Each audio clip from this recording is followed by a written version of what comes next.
Hello दोस्तों। आज की इस रोमांचक कहानी में आपका स्वागत है। मेरा नाम साहिल है और मेरी उम्र 20 साल है। हमारा घर 2 मंजिलों का था। नीचे हम रहते थे और ऊपर हम हमेशा किराएदार रखते थे।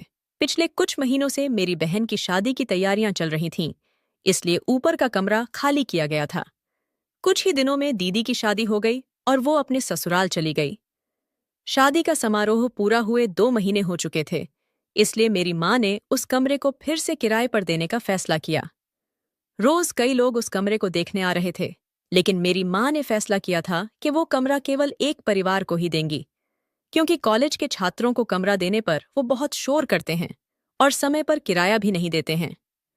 कुछ दिनों बाद एक फैमिली किराएदार के रूप में हमारे घर आई।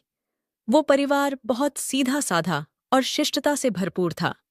उसमें माँ बाप और सीमा नाम की उनकी बेटी थी। सीमा की उम्र थोड़ी ज्यादा थी, लेकिन वो बहुत ही होशियार और गुणवान थी। उसे पढ़ाई करने और किसी ऊंचे पद की नौकरी करने की बहुत इच्छा थी, इसलिए उसने अभी तक शादी नहीं की थी। उसके माता पिता ने कई बार उसे शादी के लिए कहा था, लेकिन वो हमेशा कहती थी कि पहले मुझे एक अच्छी नौकरी मिल जाए, फिर मैं शादी के बारे में सोचूंगी। सीमा के माता पिता भी उसके सपनों का समर्थन करते थे। सीमा सच में बहुत पढ़ाकू लड़की थी। वो हर साल कॉलेज में टॉप करती थी। सीमा अपनी पढ़ाई में इतनी मग्न रहती थी कि कभी-कभी तो मुझे भी उस पर बहुत गर्व होता था। दूसरी तरफ मैं भी पिछले 1-2 साल से परीक्षाओं की तैयारी कर रहा था। मेरा ग्रेजुएशन पूरा हो चुका था, लेकिन कुछ तकनीकी समस्याओं, खासकर इंग्लिश की वजह से मुझे पढ़ाई में बहुत दिक्कत आ रही थी। एक शाम की बात है, मैं और मेरी माँ घर में बैठकर टीवी देख रहे थे। तभी सीमा हमारे घर आई। वो पिछले महीने का किराया देने आई थी। उसने मेरी माँ के हाथों में किराया पकड़ाया और जाने लगी। तभी मेरी माँ ने उससे पूछा कि सीमा, तुम्हारी पढ़ाई कैसी चल रही है? सीमा हंसते हुए बोली, हाँ आंटी, बहुत अच्छी चल रही है। उसकी बात सुनकर मेरी माँ को अचानक से एक आइडिया आया। वो बोली, सीमा, हमारा साहिल भी परीक्षाओं की तैयारी कर रहा है, लेकिन उसे अंग्रेजी में थोड़ी मदद की जरूरत है। अगर तुम उसे पढ़ाओगी तो उसे बहुत फायदा होगा। सीमा बोली कि मुझे साहिल की मदद करने में कोई दिक्कत नहीं होगी और उसे पढ़ाते समय मेरा भी अभ्यास हो जाएगा। मेरी माँ ने तुरंत तय किया कि कल से साहिल तुम्हारे पास आ जाएगा और तुम उसे पढ़ा देना। सीमा बोली कि ठीक है आंटी, और वैसे भी मैं दिन भर अकेले पढ़ाई करती रहती हूँ। अगर साहिल भी मेरे साथ पढ़ाई करेगा तो इसमें हम दोनों का फायदा होगा। फिर दूसरे दिन तय समय के अनुसार मैं सीमा के पास कुछ किताबें लेकर गया।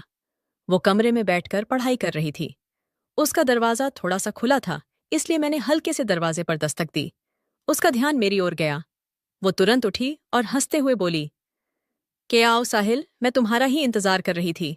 उसने मुझे बैठने के लिए कुर्सी दी। वो बोली कि क्या मैं पूछ सकती हूँ कि तुम कब से तैयारी कर रहे हो? मैंने बताया, मैं पिछले 1 साल से कुछ किताबें पढ़ रहा हूँ। इस पर वो हंसते हुए बोली कि अच्छा ठीक है, लेकिन मुझे तुम पर काफी मेहनत करनी पड़ेगी। सीमा सच में बहुत होशियार थी। वो अलग अलग विषयों पर मुझे भरपूर जानकारी देती थी। उसके बोलने और समझाने के अंदाज से मुझे उसके ज्ञान का पता चल जाता था।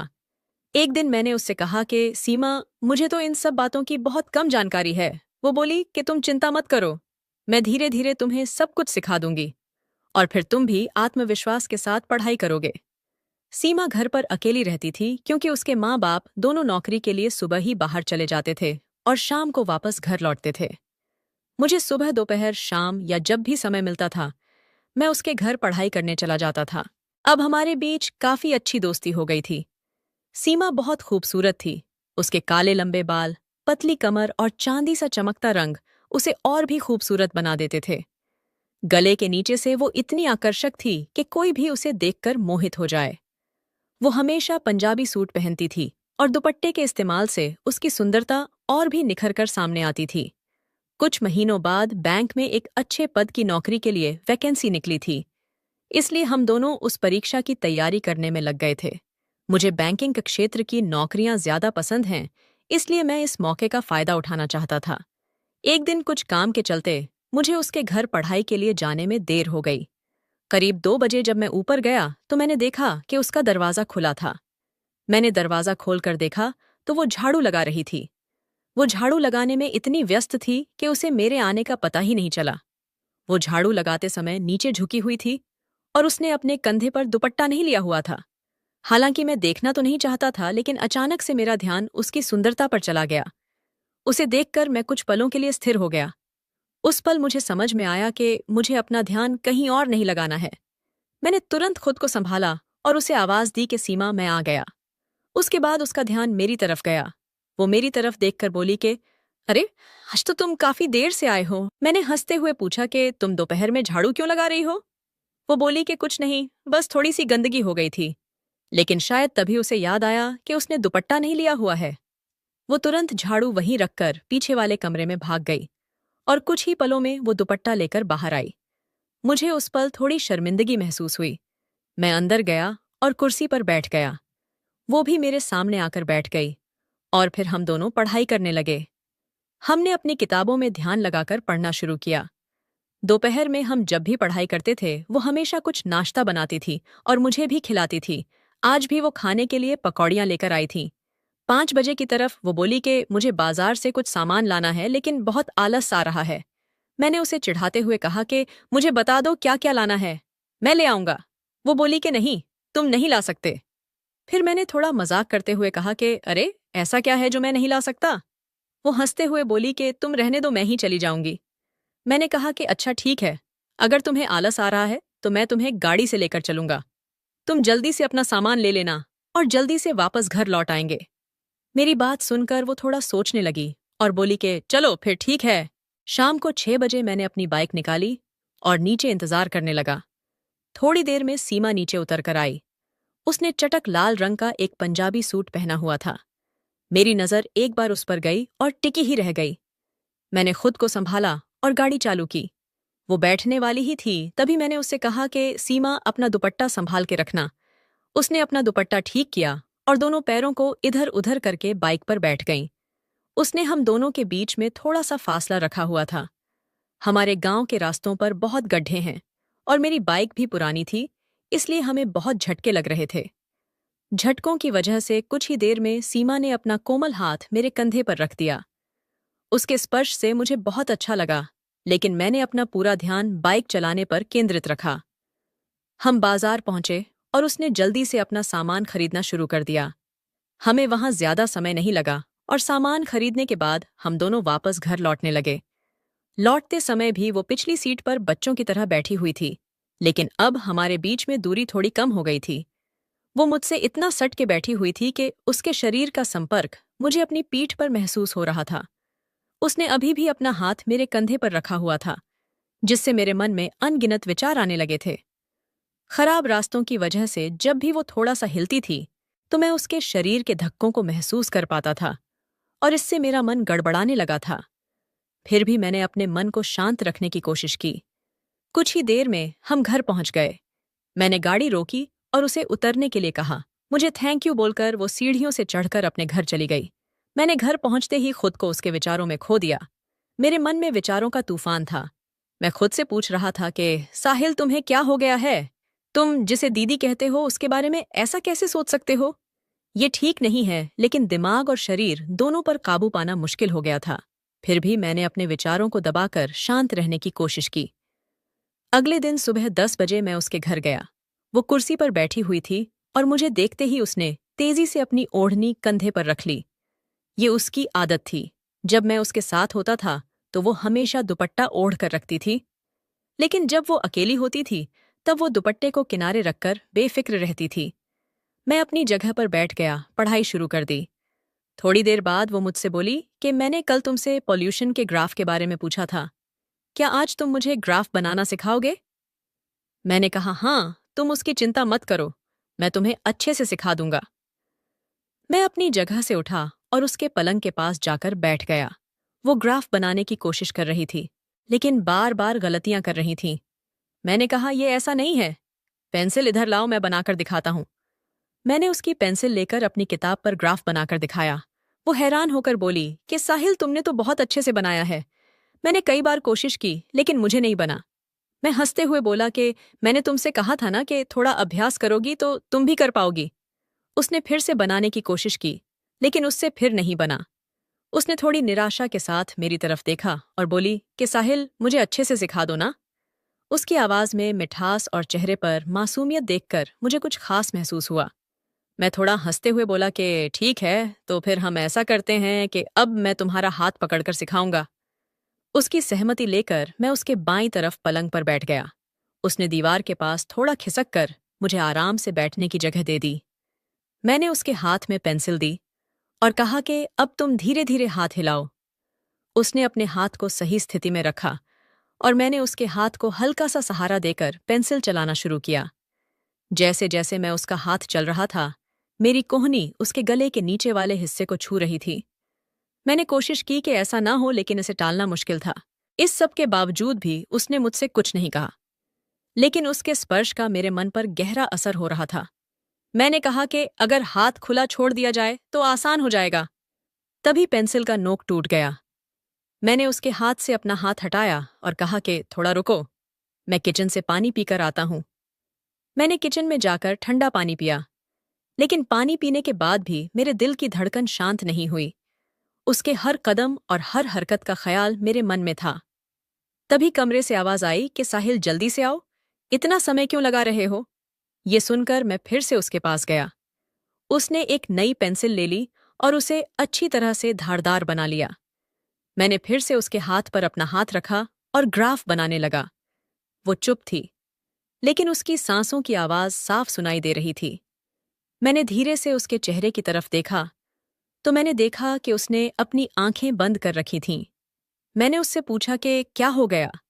तुमने अपनी आंखें क्यों बंद कर रखी है? तुम्हें नींद आ रही है क्या? उसने चौंक कर आंखें खोलते हुए कहा कि सॉरी साहिल, मेरा ध्यान कहीं और चला गया था। मैंने फिर से उसके हाथ को पकड़ा, लेकिन इस बार मेरा मन और भी अलग दिशा में भाग रहा था। मेरी उंगलियों ने उसकी उंगलियों को हल्का सा छू लिया और अनजाने में मैंने अपनी उंगलियां उसके बीच में गुंथा दी। उसने कुछ नहीं कहा, लेकिन उसके चेहरे पर जो भाव थे उससे लग रहा था कि उसे ये अनुभव अच्छा लग रहा है। उसकी सांसों की गति तेज हो गई और उसका हल्का सा थरथराना मुझे साफ दिखाई दे रहा था। मैंने अब अपनी उंगलियों को घुमाना शुरू कर दिया था। उसकी आंखों में हल्की सी घबराहट और अनजान आकर्षण दिख रहा था। वो धीमी आवाज में बोली, साहिल प्लीज, ऐसा मत करो। उसके शब्दों में थोड़ी उलझन थी, लेकिन उसकी आंखों में एक अलग सी भावना थी। तभी उसने मुझे अपने और करीब खींच लिया। उसकी इस हरकत से मैं थोड़ा परेशान हो गया था, लेकिन उसकी आंखों में जो भावना थी उसने मुझे न रुकने पर मजबूर कर दिया। उस पल हम दोनों एक दूसरे में ऐसे खो गए थे जैसे सारा अतीत पीछे छूट गया हो और हम केवल उसी पल में जी रहे हों। तभी मेरी नज़र खिड़की की खुली छत पर पड़ी। मैंने धीरे से उससे कहा कि खिड़की खुली है, पहले इसे बंद कर लो। वो थोड़ा मुस्कुराते हुए बोली कि तुम्हें अभी भी खिड़की ही दिखाई दे रही है। उसकी आंखों में मुझे प्रेम दिख रहा था। बाहर तेजी से हवा बह रही थी, लेकिन उस कमरे में हमारे बीच भावनाओं का तूफान चल रहा था। कुछ समय बाद जब मैं होश में आया तो मुझे बहुत शर्म आने लगी थी। जो कुछ हुआ था उसने मेरा मन उलझा दिया था। सीमा चुपचाप वहां से उठी और रसोई में भाग गई। उसके हाव भाव से लग रहा था कि वो भी थोड़ी गड़बड़ में थी। मैं कुछ पल वहीं खड़ा रहा। मैंने खुद को संयमित करने की बहुत कोशिश की और बिना कुछ कहे अपनी किताब वहीं छोड़कर घर की तरफ भाग गया। जब मैं घर पहुंचा तो माँ बाथरूम में कपड़े धो रही थी। नल का पानी पूरे घर में गूंज रहा था। मैं सीधे बेडरूम में गया। पलंग पर लेटते ही छत पर लगे घूमते पंखे को देखने लगा। पंखा जैसे गोल गोल घूम रहा था, वैसे ही मेरे विचार भी घूम रहे थे। मैंने अनजाने में अपनी आंखें बंद कर दीं और थोड़ी देर में मुझे नींद आ गई। कुछ घंटे बाद जब मैं जागा तो बाहर अंधेरा हो चुका था। मेरे मन में फिर से सीमा के ख्याल आने लगे थे। उसे क्या महसूस हुआ होगा? क्या उसे बुरा लगा होगा? मैं हर चीज का दोष अपने ऊपर डाल रहा था। उसका मासूम चेहरा और शांत भाव बार बार मेरे मन में आने लगे थे। तभी मेरी माँ की आवाज आई, बेटा और कितनी देर सोएगा? शाम हो गई है। मैं अचानक खड़बड़ाकर उठा और अगले कमरे में आ गया। माँ बोली कि क्या हो गया? तुम इतनी देर से क्यों सो रहे हो? कल रात में नींद नहीं आई थी क्या? मैंने जानबूझकर मुस्कुराते हुए कहा कि हाँ माँ, कल रात अच्छे से नींद नहीं आई थी, इसलिए मैंने दिन में अच्छी नींद ले ली। अगले 2 दिन मैं सीमा के घर नहीं गया और उसने भी मुझे नहीं बुलाया। पहले मैं जब भी उसके घर नहीं जाता था तो वो हमेशा मुझे बुला लेती थी, लेकिन इस बार वो चुप थी। ये सब मुझे बहुत खटक रहा था। मैं अपना ज्यादातर समय घर में ही बिता रहा था। माँ ने एक बार पूछा कि क्या हुआ, 2 दिनों से तुम पढ़ाई करने के लिए सीमा के पास नहीं जा रहे हो। मैंने बस किसी बहाने से उन्हें शांत किया। तीसरे दिन सुबह मैं बगीचे में पेड़ पौधों को पानी दे रहा था। तभी अनजाने में मेरी नजर ऊपर वाले माले पर पड़ गई। सीमा वहीं खड़ी थी और उसकी भी नजर मुझ पर थी, लेकिन मेरे देखते ही उसने तुरंत अपनी नजरें चुरा लीं। थोड़ी देर बाद मैंने फिर से देखा। वो अभी वहीं खड़ी थी, लेकिन इस बार उसकी नजर मुझ पर नहीं थी। तभी मेरी माँ बाहर निकल आईं और उनकी नजर सीमा पर पड़ गई। वो सीमा से बोलीं कि क्या बात है सीमा, 2 दिन से पढ़ाई बंद है? ऐसा लगता है कि कोई समस्या है। सीमा झिझकते हुए बोली, नहीं आंटी, परीक्षा नजदीक है इसलिए पढ़ाई कर रही हूँ, और साहिल कहता है कि उसका सिर दर्द कर रहा है इसलिए वो नहीं आया। माँ ने मेरी तरफ मुड़कर पूछा, क्या हुआ है तुझे? तुमने मुझे कुछ क्यों नहीं बताया? मैंने जल्दी से जवाब दिया, हाँ माँ, थोड़ा सिर दर्द कर रहा था लेकिन अब ठीक है। फिर मैंने सीमा की तरफ देखा और कहा, आज मैं पढ़ाई के लिए आऊंगा। उसने धीरे से कहा, ठीक है। थोड़ी देर बाद मैंने अपनी किताबें लेने के लिए बैग खोला तो मुझे ध्यान आया कि मेरी किताबें तो सीमा के पास ही रह गई थीं। इसलिए मैंने जानबूझकर एक ऐसी किताब उठाई जो ज्यादा काम की नहीं थी, उसे हाथ में लिया और सीमा के घर जाने के लिए सीढ़ियां चढ़ने लगा। सीमा हमेशा की तरह अपने कंधे पर किताब रखकर पढ़ रही थी। मैंने उससे कोई बात नहीं की और सीधा कुर्सी पर बैठकर किताब खोल ली, पर काफी ध्यान लगाने के बाद भी मेरा पढ़ाई में ध्यान नहीं लग रहा था। कुछ समय बाद मेरी सहनशक्ति का बांध टूट गया। मैं सीमा की तरफ देखते हुए बोला कि सीमा, लेकिन इतना कहकर मैं रुक गया। वो अभी भी अपनी पढ़ाई में मगन थी। मैंने फिर से उसका नाम लिया तो वो बोली, हाँ बोलो साहिल, क्या बात है? मैं थोड़ा घबराते हुए बोला कि उस दिन जो भी हुआ उसके लिए सॉरी। सीमा ने हल्की सी मुस्कुराहट के साथ कहा कि कोई बात नहीं साहिल, तुम उस बारे में ज्यादा मत सोचो, जो होना था वो हो चुका है। अब सब भूलकर अपनी पढ़ाई पर ध्यान दो। सीमा की समझदारी ने मुझे बहुत हल्का महसूस कराया और इससे मुझे उसके प्रति और भी ज्यादा सम्मान महसूस हुआ। मैंने चुपचाप पढ़ाई शुरू की। थोड़ी देर बाद उसने कहा कि साहिल, तुम उस बात पर ज्यादा विचार मत करो। अगले महीने हमें परीक्षाएं देनी हैं। अब बस अपनी अपनी पढ़ाई पर ध्यान दो। इस बार हमें पास होना है। इसके बाद हम दोनों सच में मन लगाकर पढ़ाई करने लगे।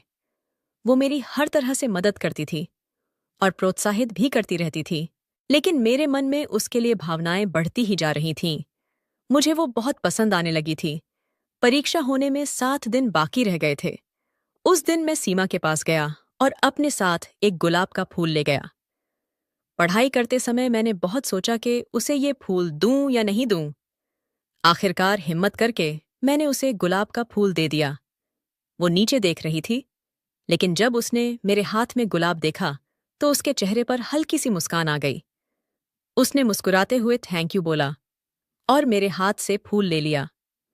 उसकी प्रतिक्रिया देखकर मेरा आत्मविश्वास बढ़ गया था। मैंने हिम्मत जुटाकर कहा कि सीमा, मैं तुमसे कुछ कहना चाहता हूँ। मैं उम्र में तुमसे कुछ साल छोटा हूँ, लेकिन मुझे तुम बहुत पसंद आ गई हो। सीमा ने थोड़ी देर सोचा और शांत स्वर में कहा कि साहिल, मैं भी तुम्हें पसंद करती हूँ। ये सुनकर मेरा दिल खुशी से भर गया। मैं खुद को 7वें आसमान पर महसूस कर रहा था। मैंने खुशी से सीमा को गले लगा लिया, लेकिन सीमा तुरंत गंभीर हो गई और बोली कि साहिल, हमें इस समय अपनी परीक्षा पर ध्यान देना चाहिए। हमारी पढ़ाई पूरी होने के बाद हम इस बारे में बात कर सकते हैं। इसके बाद हमने और भी मेहनत से पढ़ाई की। हम दोनों ने परीक्षा दी और दोनों अच्छे नंबरों से पास हो गए। कुछ दिनों बाद हमारे दोनों घरों में ज्वाइनिंग लेटर आया। हम दोनों के माँ बाप बहुत खुश थे। मेरे पापा ने मुझसे बोला कि सीमा दीदी को थैंक यू बोल दे। अगर वो नहीं होती तो तू इतने अच्छे नंबरों से पास नहीं होता। तभी मेरी माँ ने हल्की सी शरारत भरी मुस्कान के साथ कहा कि वो दीदी नहीं है, सीमा हमारे घर की होने वाली बहू है, साहिल उसका होने वाला पति है। आप उसे दीदी क्यों बोल रहे हो? इतना कहकर हम दोनों के घर वाले हंसने लगे। मैं बाहर चला गया और सीमा शर्मा के अंदर भाग गई। और कुछ इस तरह हमारी खूबसूरत कहानी का नया अध्याय शुरू हुआ।